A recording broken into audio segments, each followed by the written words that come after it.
All right. Tonight we're going to talk about some of Jesus' teachings. One of the most famous teachings of Jesus is the Beatitudes. And we'll read about that in just a minute. The Beatitudes are a declaration, or 8 declarations of blessedness spoken by Jesus before his Sermon on the Mount, or at the beginning of the Sermon on the Mount. Okay, so let's open our Bibles to Matthew 5, 1 through 12. Yes. And we're going to read a section titled The Beatitudes. On page 1611. Page 1611. Oh, 16. 1611. 1611. 1611. Sorry. It's your boyfriend. Breath of life. All right. Paris, we're going to start with you. If you'll start reading verse 1, we'll go this way. Whenever we get to verse 12, we are all going to read that together. Okay? When Jesus saw the crowds, he wept up on the mountain, and after he sat down, his disciples came to him.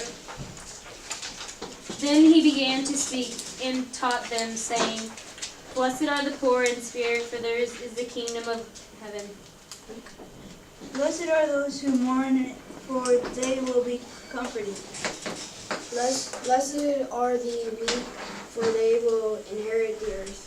Blessed are those who hunger and thirst for righteousness, for they will be filled.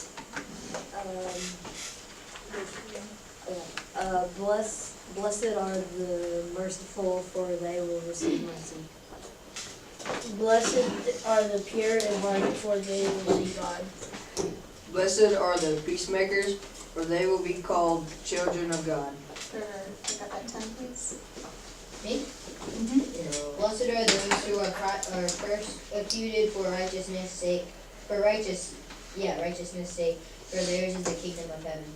Blessed are you when people revile you, and persecute you, and utter all kinds of evil.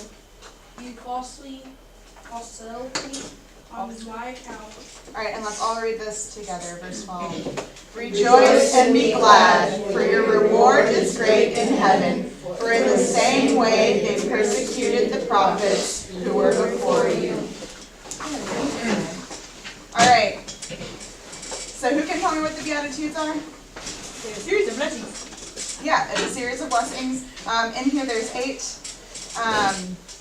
And Jesus spoke these at the beginning of his Sermon on the Mount. Okay? So, blessed can also be translated to happy, or spiritual well-being and prosperity. So, you can read through those again and insert happy instead of blessed. But spiritual well-being and prosperity refers to deep joy of the soul. Who can tell me the difference between joy and happiness? Joy is like kind of emotional, and happiness is like,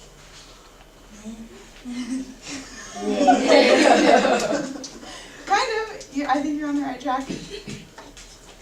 Happiness is like, it's fleeting. Like you feel happy for a little bit, but joy is more everlasting. It's like deep-rooted within. So deep joy of the soul. Those people who experience the first aspect of the Beatitudes, those who are poor, those who mourn, those who are meek, those who are hungry, merciful, pure, and persecuted, will also experience that second aspect of the Beatitudes. So even though they're going through this really hard time, all of these things at the beginning, the first ones, they're also going to experience that second part of the Beatitudes. Okay? Can you like nod? All right. So what does this say to you about the way that God works? The Beatitudes, what we just read. Like if you don't get others to worship yourself and don't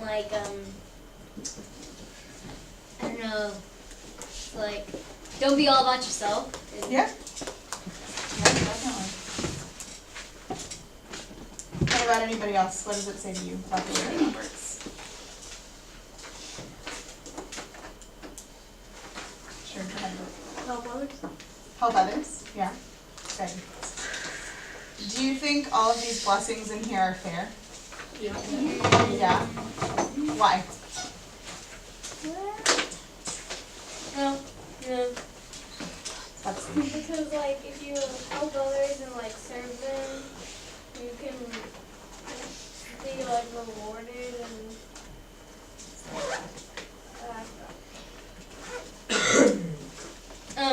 Like what she said, but then like if you're a rich person and like you're all about yourself, then why would you want to reward them if they already have like, if they don't do anything for anything else, they don't deserve it.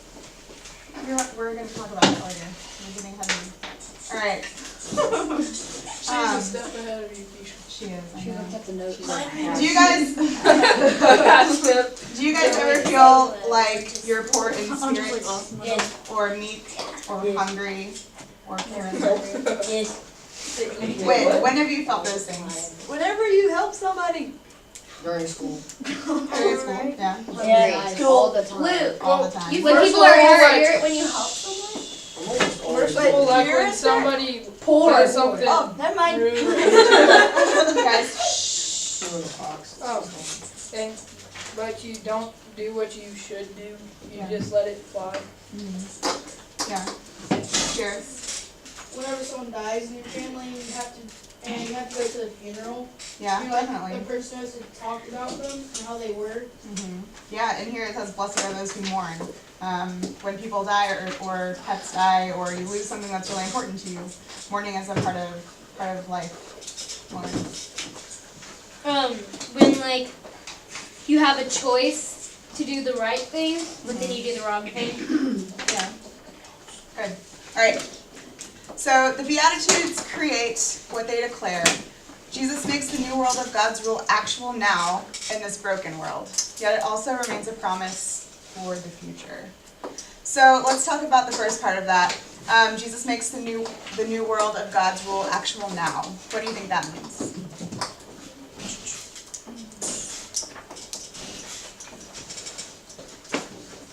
Like maybe there's not just like words on a paper. You actually need to actually do what it says. Okay. He's with us. He's with us, yeah, definitely. When Jesus was actually physically present as a man and God at the same time here on earth, he was there doing those things. Who did he gather with? The disciples, yes. Sinners, yeah. He gathered with sinners. And so he was saying, those who are experiencing all these things in the Beatitudes, those who mourn, blessed are those who are meek, all the people he was kind of hanging out with, he was bringing hope to. Because like we've talked about before, the people who were poor, the people who were sinners, the people who were tax collectors, nobody on the physical world in the earth felt the same way. They were treated like scum. But then Jesus came along and treated them like they were actual people, and he gave them hope. Okay? Let's talk about the second part. Yet it also remains a promise for the future. What do you think that means? What does that mean to you guys? So stay with us. Yeah. He will never die in our hearts. What? You'll never die in our hearts. Never die in our hearts. Right. I thought you said he will then die in our hearts. I was like, no.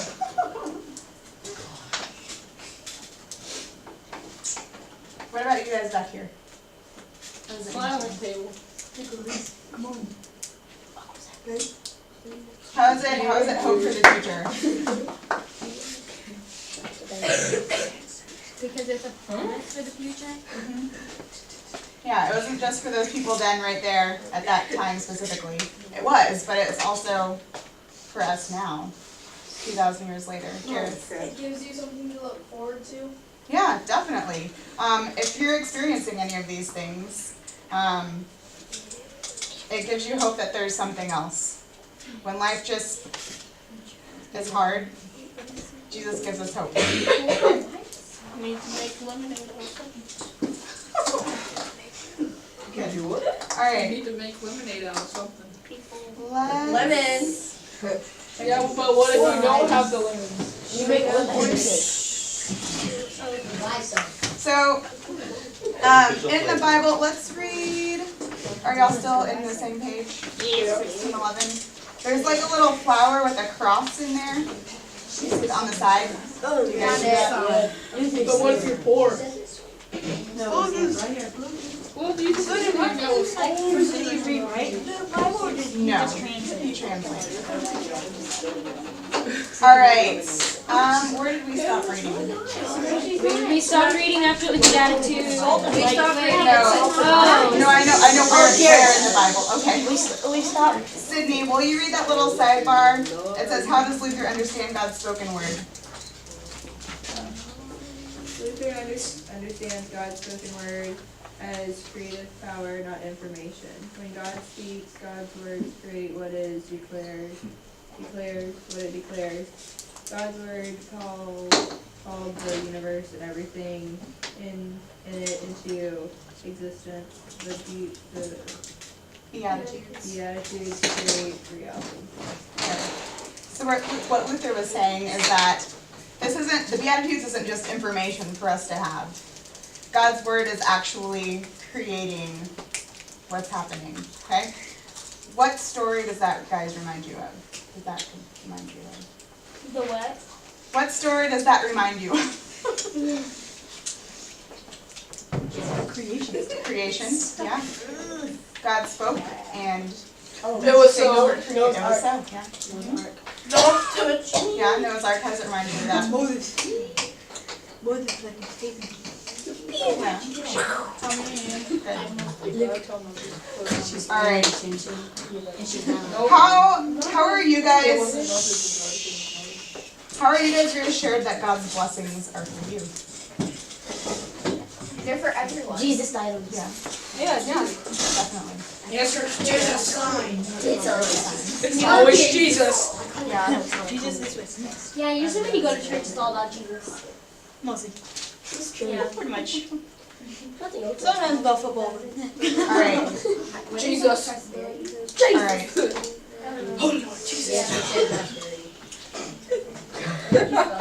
Alright. God's promises are for everyone. You guys included. We're gonna Watch the video? Yes. Huh.